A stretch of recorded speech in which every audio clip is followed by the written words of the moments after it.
আমরা যেন আল্লাহ বলিষ্ঠ কণ্ঠে বলতে পারি, আল্লাহ আমার রব, তুমি কবুল করো। পড়েন আমিন। প্রথম প্রশ্ন খালাস। দ্বিতীয় প্রশ্ন, আমা দিন উত্তর, দিনের নাম কি, ধর্মের নাম কি? চিৎকার দিয়ে আমরা বলবো আমাদের ধর্মের নাম। তৃতীয় প্রশ্ন করা হবে, মান হাদার রাজুল, দেখো তো এই লোকটারে চিনো কিনা, এই লোকটারে চিনা চিনা লাগে কিনা। আমরা বলবো চিনি মানি, এই লোকের জন্য আমরা দুনিয়াতে সব করতে রাজি ছিলাম। এই লোকের জন্য আমরা দেহের প্রাণ ঢালা উচ্ছ্বাস ছিল আমাদের হৃদয়ে। আমাদের দেহের রক্তটুকু বিলিয়ে দিতে আমরা পৃথিবীর বুকে কোনটা বোধ করি নাই। চিল্লায় বলেন ঠিক কিনা? এই নবী আমাদের পেয়ারা নবী, চাঁদের চেয়েও সুন্দর তুমি নবী আমার কামলিওয়ালা। আমরা বলবো এটা আমাদের কামলিওয়ালা নবী। এই নবীর অনুসরণ আমরা করেছি, এই নবীর কথা আমরা দুনিয়ায় মেনেছি। তার মানে প্রথম প্রশ্নেও পাস, দ্বিতীয় প্রশ্নেও পাস, তৃতীয় প্রশ্নেও পাস। এবার মুমিনদের জন্য এক্সট্রা একটা কোশ্চেন আছে না নাই? 4 নম্বর প্রশ্নটাও জেনে রাখেন, কবরে কাজে লাগবে।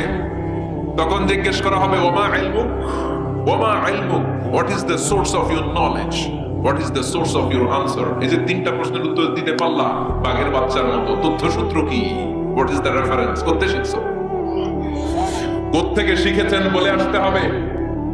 আমরা বলবো আমরা কোরআন থেকে শিখেছি, হাদিস থেকে শিখেছি, মাহফিলগুলোতে জেনেছি, বয়ানগুলো থেকে শিখেছি। পড়েন সুবহানাল্লাহ।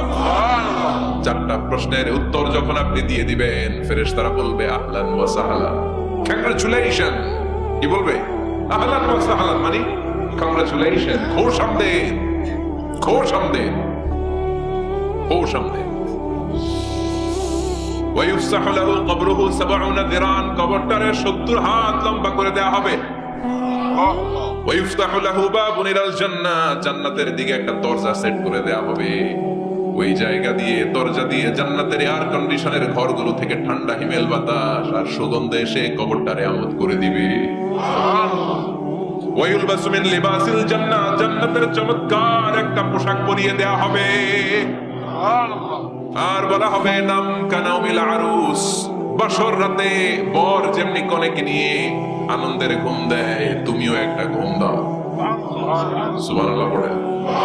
নাম কানাউমিল আরুস, বাসর রাতে বর যেমনি কনেকে নিয়ে ঘুমায়, মধুর একটা ঘুম আপনার সেদিন হবে। ইসরাফিলের সিংগার আওয়াজ, ওই হুইসেল বাজার আগ পর্যন্ত ওই ঘুম কেউ আপনার ভাঙাতে পারবে না।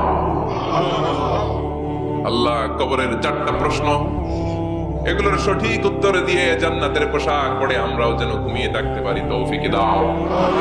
আর জোরে পড়েন আমিন।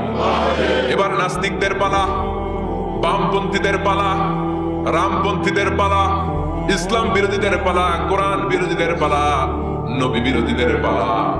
ওদের সামনে 2জন ফেরেশতা আসবে, আসওয়াদান আজরাকান, আসওয়াদান আজরাকান, নীলাভ চোখ, কালো দাত্র বর্ণের, নীলাভ চোখ, চোখগুলো নীল, গায়ের কালার হবে কালো। তাহলে কি ভয়ঙ্কর চেহারা হবে ফেরেশতা দুজনের।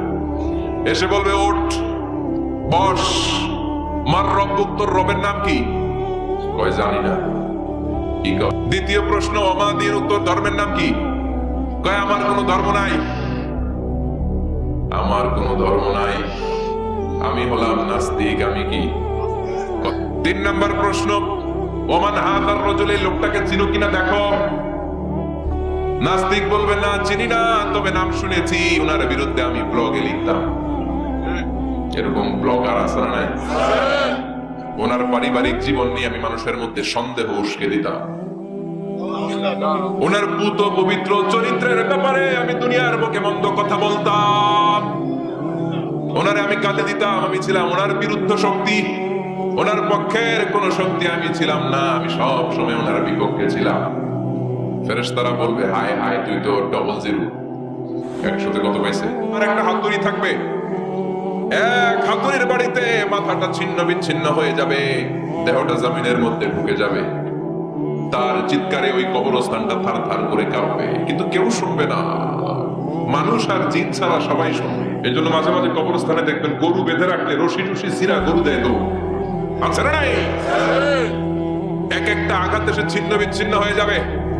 ইউকালু লিল আরদি, জমিনকে বলা হবে ইলতাইমি, চাপ দাও, প্রেসার মারো। ফাতাখতালিফা আদলাউহু, দেহের এই পাজর গুলো, ডান দিকের পাজর বাম দিকে যাবে, বাম দিকের পাজর ডান দিকে আসবে, পুরো দেহটা পাউডার হয়ে যাবে।